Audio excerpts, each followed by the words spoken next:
Assalamualaikum warahmatullahi wabarakatuh. Ya, pertemuan kali ini kita akan membahas mengenai mata pelajaran konstruksi jalan dan jembatan untuk kelas 12. Nah, untuk pertemuan kali ini kita akan membahas mengenai konsep dasar dan persyaratan gambar konstruksi jalan dan jembatan. Nah, sebelum kita memulai pembelajaran online ini, nah kita persiapkan dulu hal-hal yang harus disiapkan. Nah, untuk itu siapkan alat tulisnya. Nah, walaupun online kita tetap harus mencatat. Nah, sudah siapkan alat tulisnya? Oke, setelah disiapkan, kita berdoa dulu agar pembelajaran kali ini dapat berjalan dengan lancar, kemudian ilmu yang didapatkan dapat bermanfaat. Ya, berdoa mulai. Oke, selesai. Ya, kita lanjut. Nah, sebelumnya mungkin perkenalan terlebih dahulu. Nah, perkenalkan, saya Alfiah Durratun Nasihah yang mengampu mata pelajaran konstruksi jalan dan jembatan untuk kelas 12. Nah, biasanya kan diampu oleh Bu Anin. Nah, untuk kali ini saya membantu Bu Anin karena saya sedang menjalani praktik kependidikan dari kampus. Nah, asal alamatnya itu ada di Sumbaran, Ngesiharjo, Kasihan, Bantul. Kemudian ibu kuliah jurusan Pendidikan Teknik Sipil dan Perencanaan Universitas Negeri Yogyakarta. Nah, untuk nomor HP-nya sudah tertera ya di situ. Oke, kita lanjut. Nah, untuk kompetensi dasar yang akan kita capai pada pembelajaran kali ini adalah memahami konsep dasar, gambar konstruksi jalan dan jembatan. Kemudian juga memahami persyaratan penggambaran konstruksi jalan dan jembatan. Ini mencakup 2 KD, yaitu KD 3.11 dan 3.12. Untuk tujuan pembelajarannya, yang pertama siswa dapat menjelaskan konsep dasar gambar konstruksi jalan, kemudian menjelaskan konsep dasar gambar konstruksi jembatan, kemudian menjelaskan persyaratan penggambaran konstruksi jalan, juga konstruksi jembatan. Nah, untuk minggu lalu kan maksudnya untuk pertemuan lalu sudah dibahas mengenai peta topografi.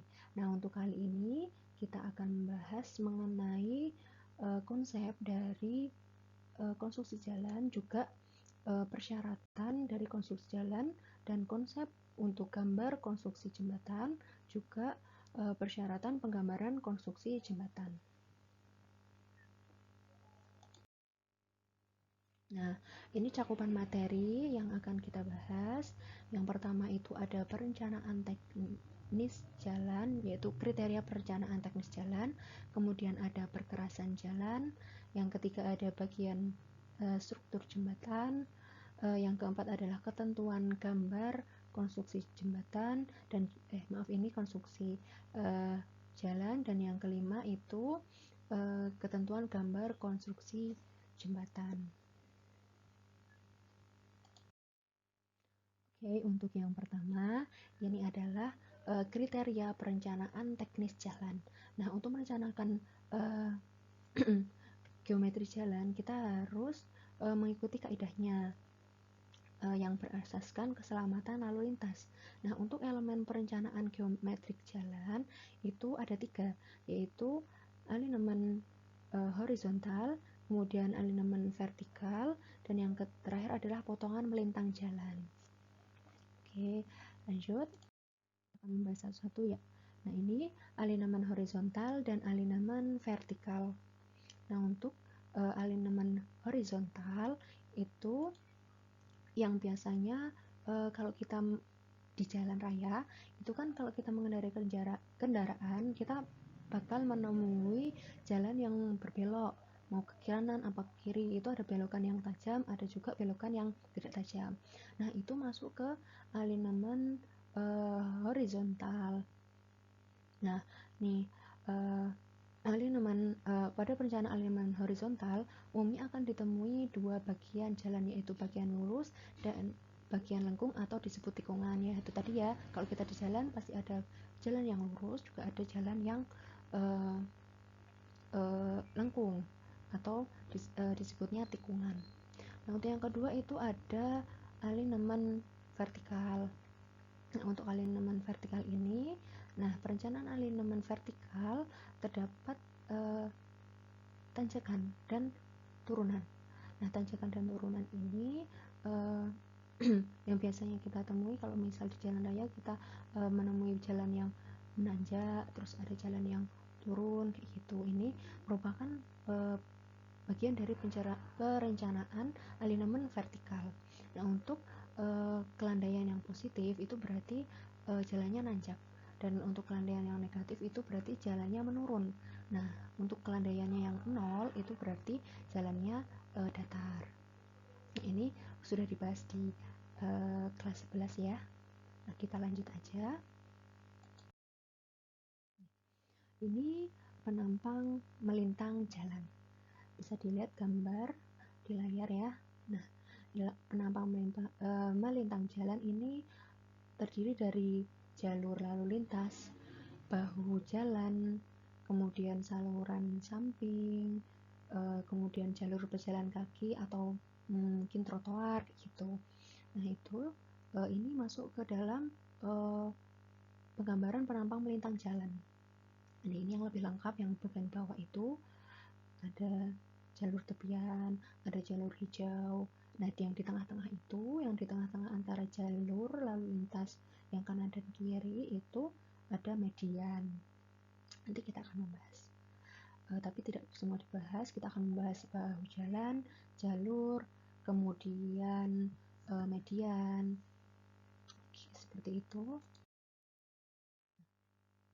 Untuk yang pertama, kita bahas mengenai penampang melintang jalan itu adalah jalur lalu lintas kendaraan. Nah, bisa dilihat gambarnya ya. Jadi, jalur itu yang bagian satu arah. Kalau jalur itu dia satu arah. Nah, kalau lajur dia juga satu arah, cuman dia itu nanti ada lajur, biasanya ada lajur lambat, ada lajur cepat kayak gitu ya. Nah, itu. Nah, ini jalur lalu lintas kendaraan adalah bagian jalan yang dipergunakan untuk lalu lintas kendaraan yang secara fisik berupa perkerasan jalan. Nah, batas-batas dari jalur lalu lintas itu berupa median jalan. Nah, median jalan itu yang di tengah tadi. Kemudian bahu jalan itu ada di pinggir, trotoar juga ada di pinggir, separator jalan itu yang ada di antara dua lajur ini. Lanjut. Jadi biar lebih enak, itu jalur itu yang terdiri dari lajur-lajur gitu. Kalau lajur itu ya yang membentuk jalur kayak gitu. Jadi misal berarti pada jalan yang ini, yang ada di gambar ini, dia mempunyai dua jalur. Itu jalur, misal jalur ke utara dan selatan. Nah, ada juga lajur, jadi jalur ke utara itu ada dua lajur, jalur ke selatan juga ada dua lajur. Nah, untuk penampang melintang jalan yang kedua ada bahu jalan. Bisa dilihat di gambar, bahu jalan itu yang ada di pinggir, sebelumnya trotoar atau nah ini. Nah, bahu jalan atau tepian jalan adalah bagian jalan yang terletak di antara tepi jalan lalu lintas. Nah, ya berarti yang ada di antara tepi jalan lalu lintas. Nah, kemudian kemiringan dari bahu jalan itu ada aturannya, yaitu yang normal antara 3 sampai 5%. Kemudian fungsi bahu jalan itu apa? Yang pertama itu lajur untuk lalu lintas darurat.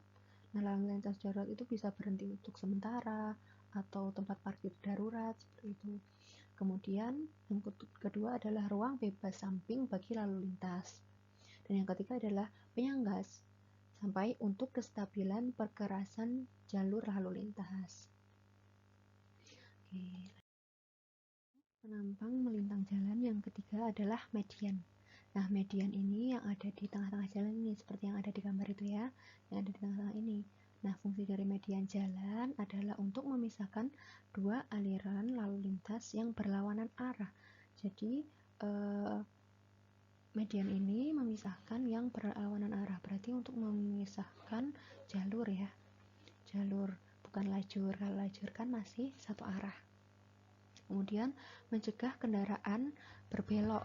Jadi maksudnya berbelok itu berbelok untuk belok arah gitu. Terus tempat untuk menunggu sebagai penunggu untuk penyeberang jalan. Yang keempat itu adalah penempatan fasilitas untuk mengurangi silau dari sinar lampu kendaraan dari arah yang berlawanan. Kemudian penempatan fasilitas pendukung jalan seperti di sini. Di sini ada untuk kabel listrik ya. Itu. Nah, selanjutnya adalah untuk cadangan lajur jika cukup luas. Kemudian ada tempat prasarana kerja sementara, dan yang terakhir adalah untuk jalur hijau. Ini jalur hijau ya. Nah, seperti itu. Nah, ini namanya curb gitu. Nah, curb itu yang ini. Oke, ini ya.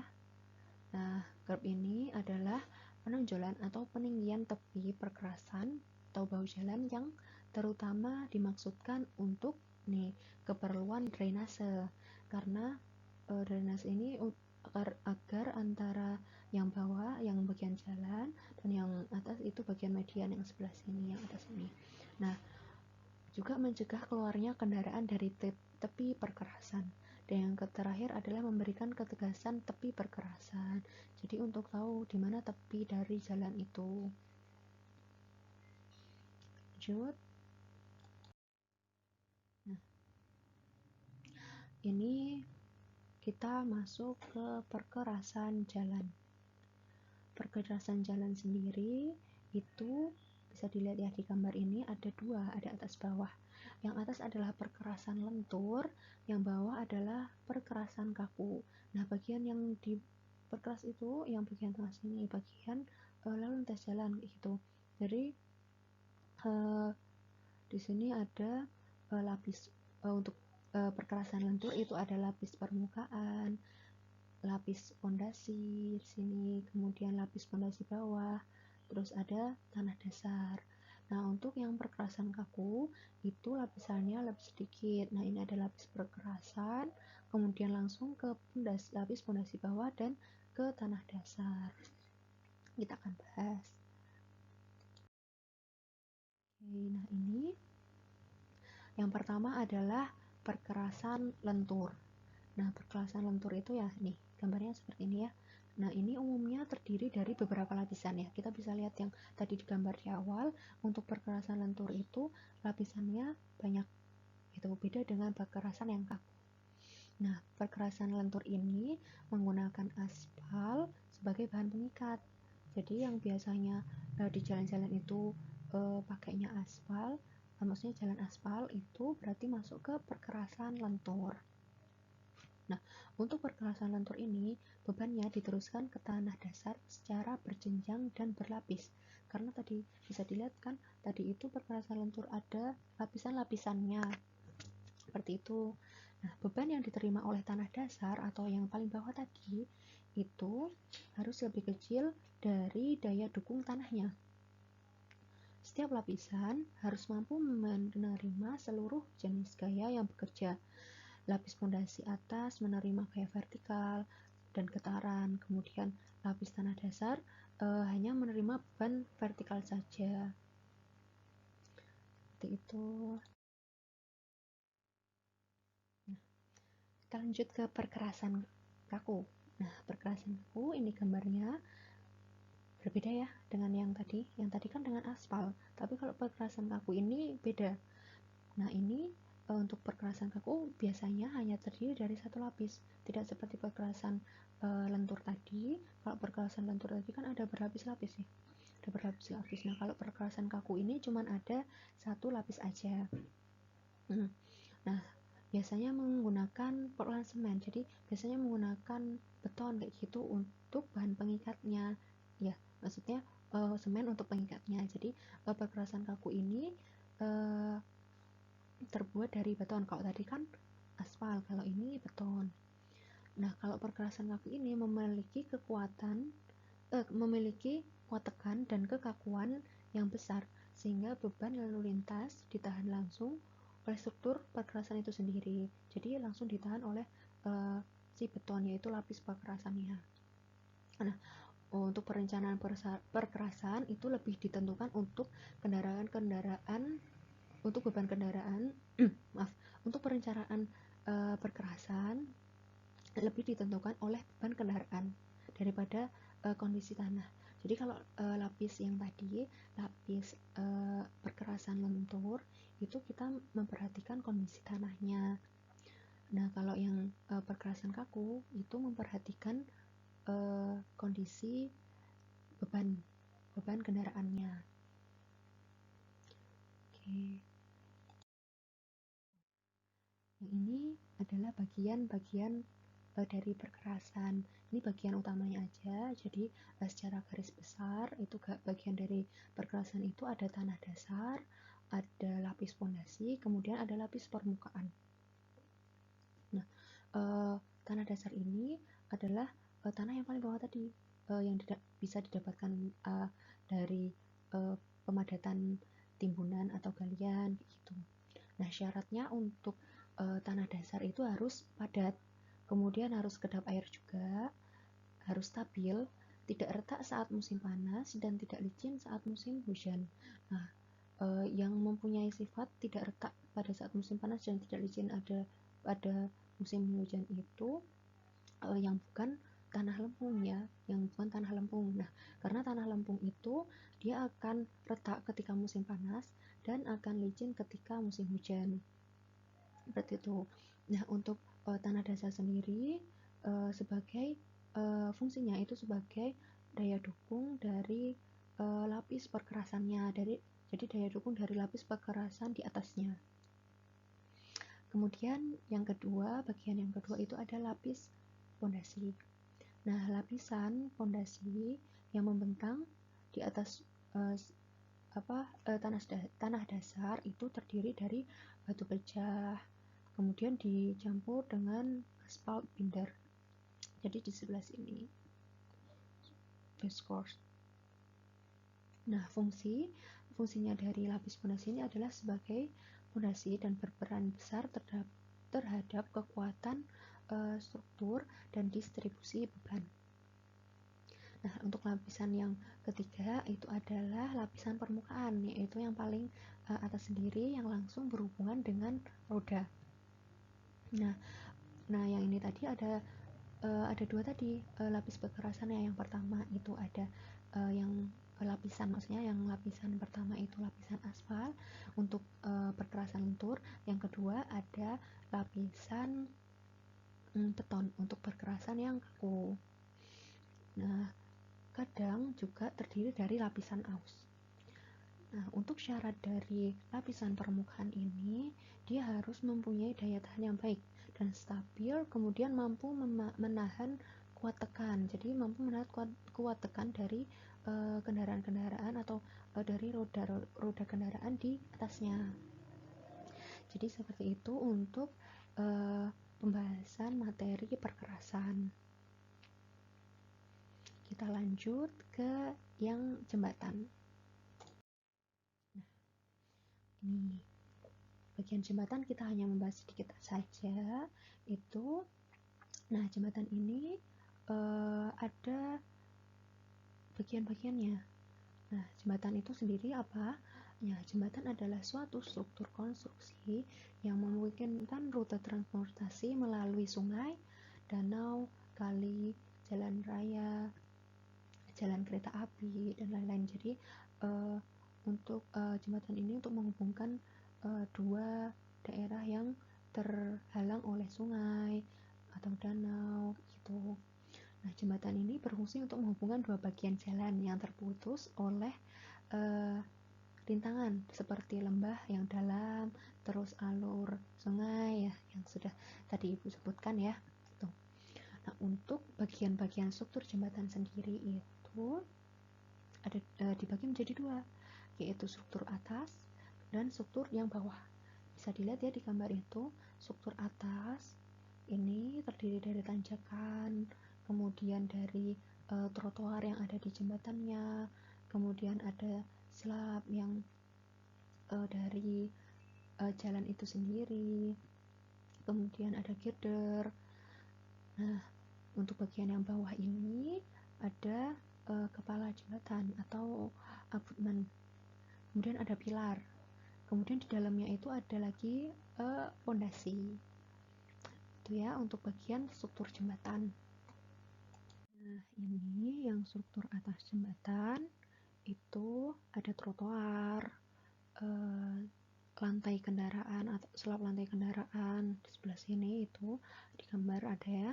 Kemudian ada gelagar itu yang di bawah ini.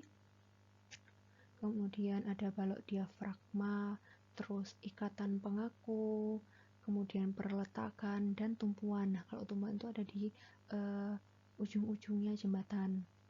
Nah, untuk yang struktur bawah jembatan itu ada pangkal jembatan yang sebelah sini atau abutmen ini. Kemudian ada pilar jembatan yang sebelah kiri itu, dan ada drainase. Nah, ini di atas ini adalah saluran drainase dari atas ke bawah gitu. Seperti itu.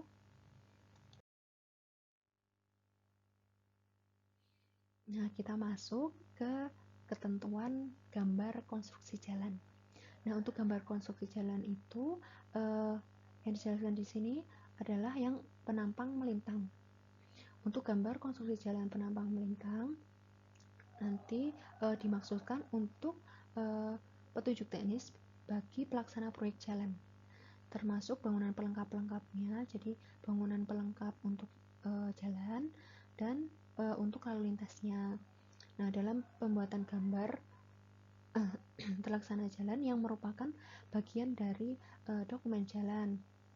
Nah, untuk penampang melintang sendiri itu adalah suatu proyeksi potongan melintang tegak lurus sumbu jalan. Seperti itu. Nah, pada potongan melintang dapat dilihat bagian-bagian dari jalan. Tadi kita sudah membahas di awal ya, yang penampang melintang tadi ada bahu jalan, ada lajur, ada jalur, kemudian ada trotoar, seperti itu. Oke, lanjut.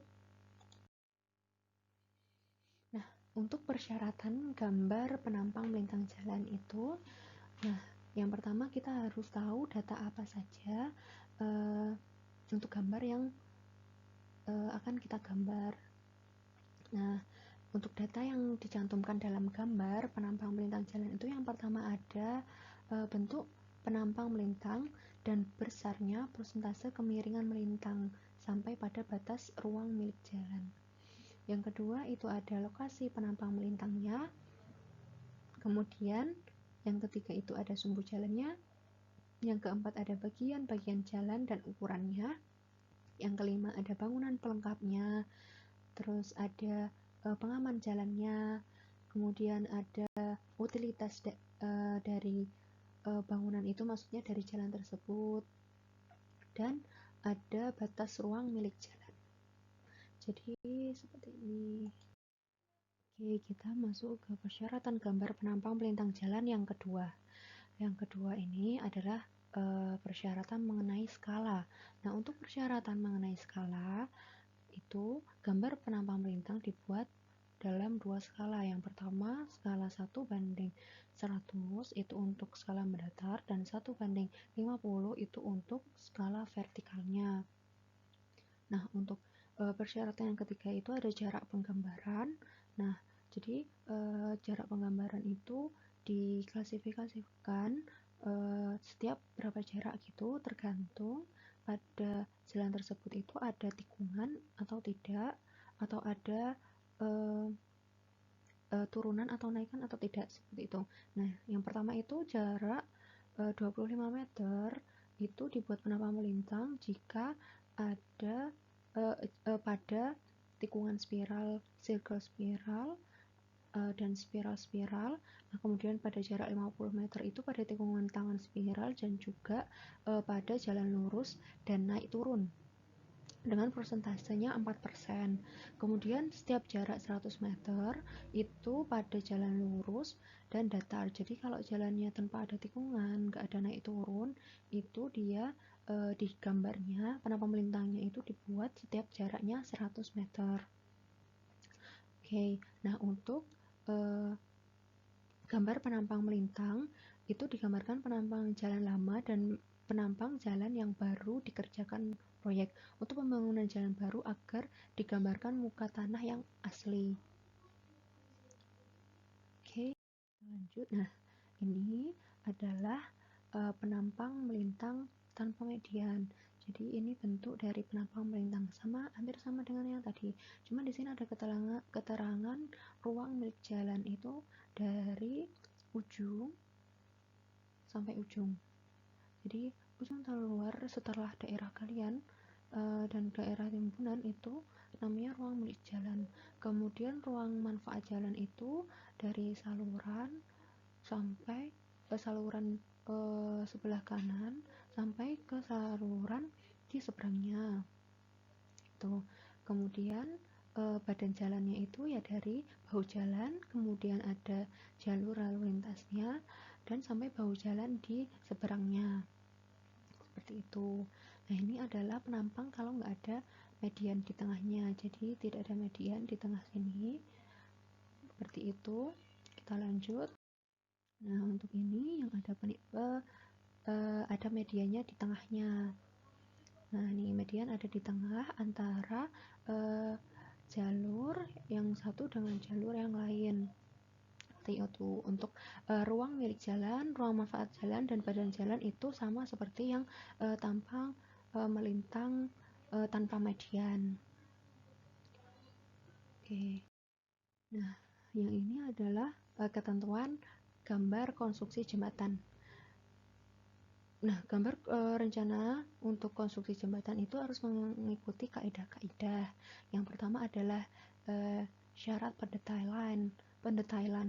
Jadi gambar konstruksi jalan harus sudah detail untuk khususnya untuk yang jembatan baja dan beton bertulang. Itu harus konsisten untuk seluruh gambar. Kemudian komponen jembatan harus digambar sebagaimana tampak sebenarnya. Nah, hindari gambaran bayangan dan pandangan dari sisi yang berlawanan. Kemudian, tiap dimensi ukuran ditunjukkan hanya satu kali saja.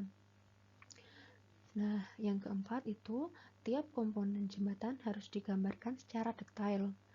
Jadi, tiap komponen dari jembatan itu harus digambarkan secara detail. Terus, seluruh gambar harus memiliki skala yang tercantum dalam gambar. Misalnya skala 1:100 untuk potongan melintang dan denah jembatan, sedang skala 1:20 itu untuk gambar yang detail. Nah, prosedur standar atau SOP harus digunakan dalam menggambar jembatan. Seperti itu. Itu materi pada kali ini mengenai ketentuan menggambar. Jadi konsep dasar menggambar, juga syarat-syarat untuk menggambar konstruksi jalan, juga konstruksi jembatan. Oke, jadi pembelajaran kali ini kita membahas apa aja. Yang pertama itu kriteria perencanaan teknis jalan. Itu tadi ada 3 yang merupakan elemen dari perencanaan jalan. Itu ada alignment vertikal, alignment horizontal, juga ada penampang melintang jalan.